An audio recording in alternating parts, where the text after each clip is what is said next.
Представям ви новия ни сензорен капак и сенсорна игра Ягодовата градинка на Мишлето Ягодка.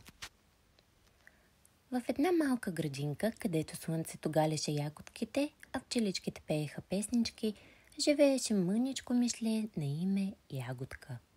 Тя носеше жълта рокличка на бели точки и всяка сутрин с усмивка излизаше на своята мисия – да набере най-сочните ягоди за сладко.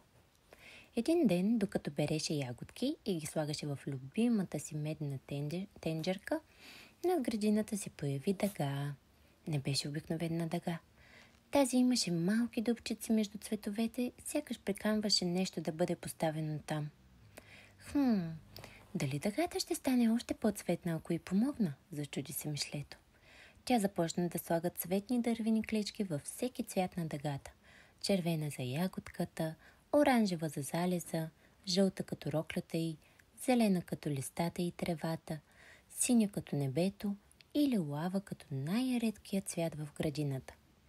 Докато пълнеше дъгата, отдолу излезе нейния приятел, червият Роко. «Бу!» каза той и се разсмя. «Помогни ми да си намеря място в земята».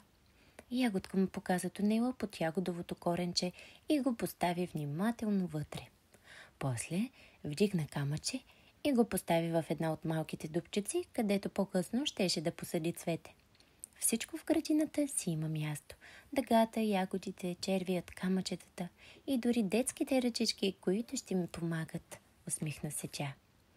И от този ден нататък всяко дете, което играеше с капака, помагаше на Мишлето Ягодка да довърши сладкото, да построи дъгата и да се грижи за градинката с внимание и любов. Край.